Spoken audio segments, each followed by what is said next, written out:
Hello everyone, हम पढ़ रहे हैं कक्षा 8 गणित। मैं हूं आपका दोस्त सत्यम नायक। आइए प्रश्नावली 6.3 को स्टार्ट करते हैं। प्रश्नावली 6.3 का जो पहला प्रश्न उसमें क्या दिया गया है, निम्नलिखित संख्याओं के वर्गमूल ज्ञात करने में इकाई अंक की क्या संभावना हो सकती है। तो क्या संभावना है, आइए तो हम देखते हैं वर्गमूल क्या कहलाता है। सबसे पहले अगर आप 9 का वर्ग करते हैं तो कितना प्राप्त होता है आपको 81, या फिर 81 का वर्गमूल करते हैं तो 9 प्राप्त होता है। तो उल्टा होता है, 9 का वर्ग 81 होता है, 81 का वर्गमूल 9 वापस में आपको प्राप्त हो जाता है। तो इसी तरह बोला गया है कि अगर किसी संख्या की इकाई के अंक पर 1 हो या फिर 6 हो या 1 हो या 5 हो तो इनका वर्गमूल क्या आ सकता है।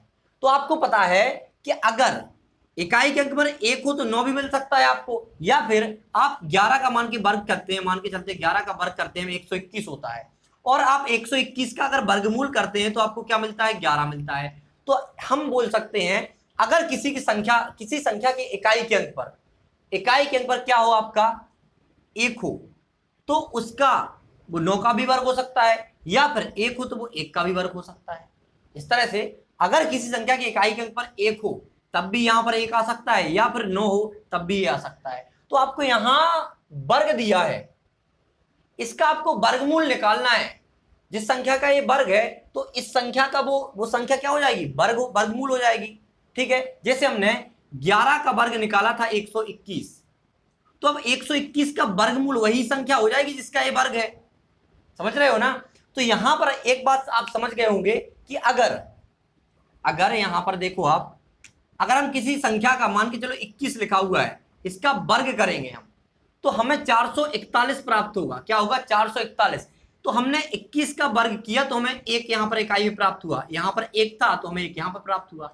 इस कंडीशन में आपको 1 प्राप्त हो सकता है। या फिर आपको मान के चलो यहां पर 29 का वर्ग लिखना है तो आप क्या करेंगे, यहां पर कितना प्राप्त होगा आपको 841, तो यहां पर आपको 1 प्राप्त हो रहा। तो यही कंडीशन लिखी गई है, किसमें बोला गया है निम्नलिखित संख्याओं के वर्गमूल ज्ञात करने में इकाई के अंक की क्या संभावना है।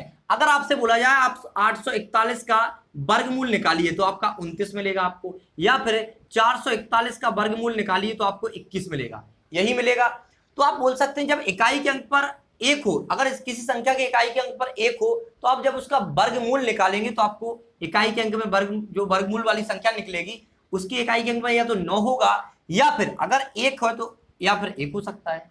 यही है ना कंडीशन। अगर आप 441 में इकाई का अंक 1 है, जब आपने इसका वर्गमूल निकाला तो आपको यहां पर 21 मिल रहा, मतलब 21 में क्या है आपका इकाई के अंक में क्या है आपका 1 है, इकाई के अंक में क्या है आपका 1 है।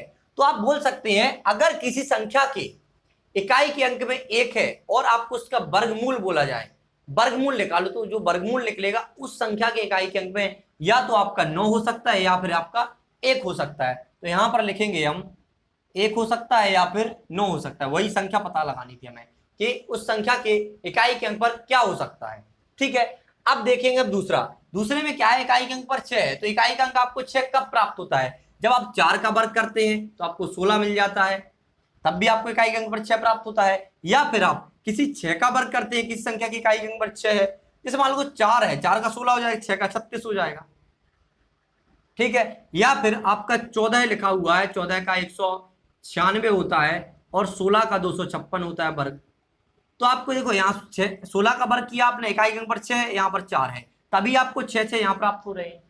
या तो आपको 4 की कंडीशन हो या फिर 6 की कंडीशन हो, तो आप बोल सकते हैं कि 256 का वर्गमूल क्या होगा आपका 16, और 196 का वर्गमूल क्या होगा आपका 14 है। तो हम बोल सकते हैं अगर किसी संख्या के इकाई के अंक पर 6 है तो उसके वर्गमूल में हमें इकाई के अंक पर 4 भी प्राप्त हो सकता है, या फिर 6 है तो वर्गमूल में हमें 6 भी प्राप्त हो सकता है। दो कंडीशन बनती है। तो यहां पर वही तो लिखा हुआ है कि किसी संख्या के, संख्या दी गई इसके इकाई के अंक पर 6 प्राप्त है, हमें क्या मिला है 6 मिला है।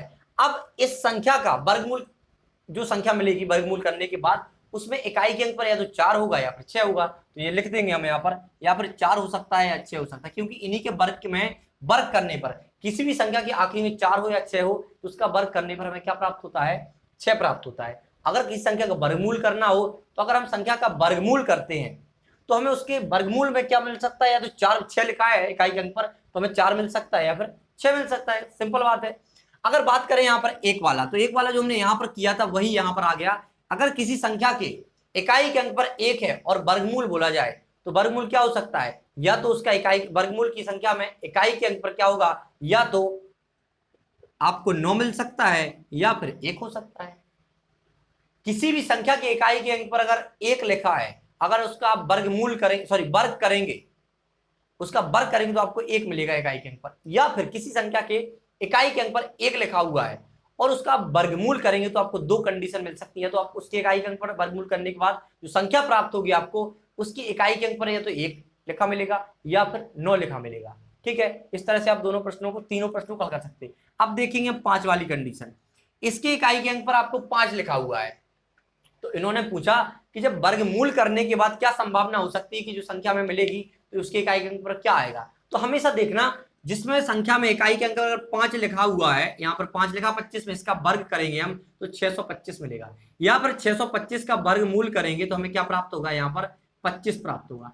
तो यहाँ पर अगर कोई भी संख्या हो, ऐसी 5 वाली कोई भी संख्या हो, अगर आप 5 वाली कोई भी संख्या उसके इकाई के अंक पर अगर 5 लिखा है, चाहे आप उसका वर्ग करो या फिर वर्गमूल करो, उसके इकाई के अंक पर हमेशा क्या आता है, 5 आता है। आप करके भी देख लेना।